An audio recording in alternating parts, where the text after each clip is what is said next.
How you doing, YouTube? Matt with the Massive Beer Reviews, back with another review. Yeah, a little bit of, not really homebrew time, not really production brewery time, not really nano brewery time, maybe nano brewery time, somewhere right around that kind of time, in the form of Reaction Brewery Company's Dumbass Red IPA. Justin, from Reaction Brewing, he sent me off some beers not too long ago. Well, fun named beers, let's put it that way. And he sent me off a 3-banger of beers. Actually, it's been like a month. I just haven't had a chance to get to these. Decided to sit down tonight and drink a couple of them. So we're going to review them. So here we go. As far as what it says in here, it says Dumbass Red's IPA. Now, I've never been a big That 70s Show fan, but for some reason, I needed some background kind of noise when I do things around the house, and I like to put on half-an-hour comedy shows, and I kind of rip through all the prerequisite ones that everybody loves, and I put on That 70s Show, and I'm kind of enjoying it. So this one is hitting me right in its sweet spot right now, because I'm probably about season 3 or 4 of That 70s Show. So the artwork's really cool. It's kind of like 8-bit cartoony and stuff, but I dig it. It is a, let's see, 6.56, very exact now, ABV red IPA. It says drink by date, January, February, March 24th, 2018. It was canned day before Christmas, so it's not that old. It's about a month old. Today is the, I want to say the 16th or 17th of January 2017. So there you go. And like I said, label, I dig this one. As far as what it says on the side here, it says this red IPA will put your foot in your ass just like Red Foreman. Proceed with caution. Drinking this malty tropical IPA before that happens.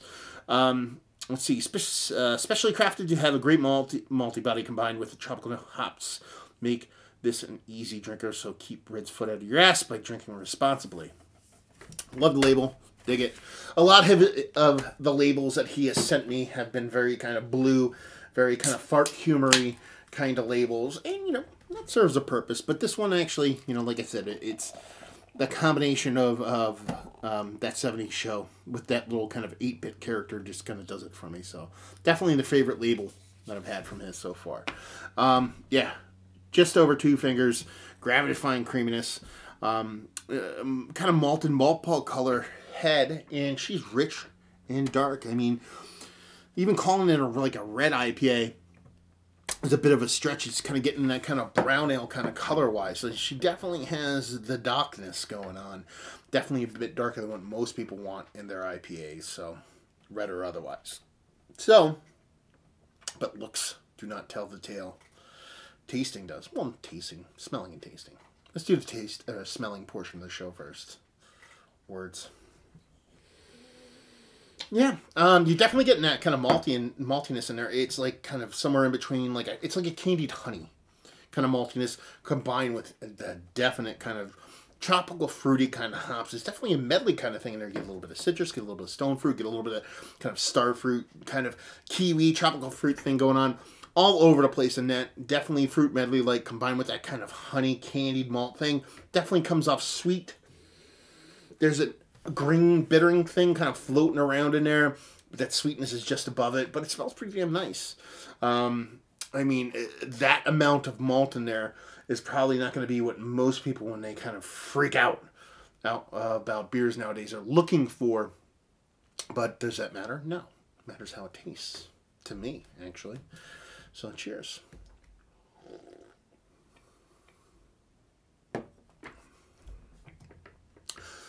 Surprisingly, it comes off, while malty, comes off a bit thinner. I was expecting a bit of density there with that malt.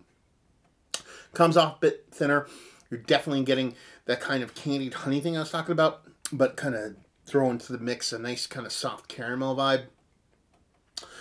That bittering is definitely kind of bigger than the fruity hoppiness in the mouth itself, but it flips the script, but they're still readily apparent. You're getting that nice kind of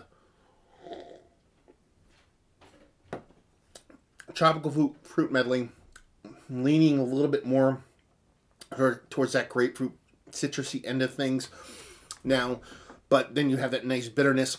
It's a mix of kind of like a little bit of green new school bitterness with a bit of old kind of piney West Coast bitterness. So it's kind of a mash, an amalgamation of kind of East and West Coast IPAs with a big, huge malt kind of body to it. Almost like if you took like an English bitter, but just kind of made them with, or made it with a kind of more tropical fruit laden kind of vibe to it. It's pretty cool. It's tasty. It's well made. Albeit outside of the typical style of a red ale, but that doesn't really matter. But yeah, nice, tasty, chuggable. The only thing I would knock it for, a bit thin. You know, a little bit thinner than you like it to be, but if that's all the poop-tasticness it has to offer, then, you know, again, I mean, this is my third one I've had from Justin, and while not earth-shattering stuff, it's a lot better than a lot of the home brewers or even some of the newer startup breweries around me produce. So kudos to you, dude, because it does not suck. So yeah, let's talk about it. Is it one of the better home brews as of late? Actually, don't do that with home brews. Value availability, can't really do that with home brews, and leave you with, well, I usually don't like to do that with home brews either. And it's kind of weird to call this a home brew. I know, you know, he's doing a stickered can thing. He's, you know, got a bigger setup than most, so I don't even want to kind of knock him by saying homebrew, even though that's not a negative term. But it's somewhere above that. So let's not put him in that kind of where you can get it all kind of jazz stuff, because I bet you can only get it from him. But yeah, hopefully this is something that that you can purchase one day, and when you do, hopefully it doesn't suck. So there you go. Another review in the books. Hopefully you guys enjoyed it. If you didn't, anywhere in between, down there, words and stuff. Facebook, Twitter, Instagram, Untapped, Massive Beers, all four of those places. If you want to check this dude out somewhere else. Podcast, there's that too. Beer Massive. Beer and an massif.com. You just go to .com now. How fancy is that shit? And there you'll find everything from the podcast feed to Instagram, Facebook, all that stuff. One in centralized location. Who would have think about it? Me, and now a bunch of other people are on board, and shit's kind of snowballing into funness. So go check that out, and there you go. Another review down. So hopefully you guys enjoyed the review. Hopefully enjoying a nice foot up your ass right now, and hopefully see you next time. Cheers, dumbass.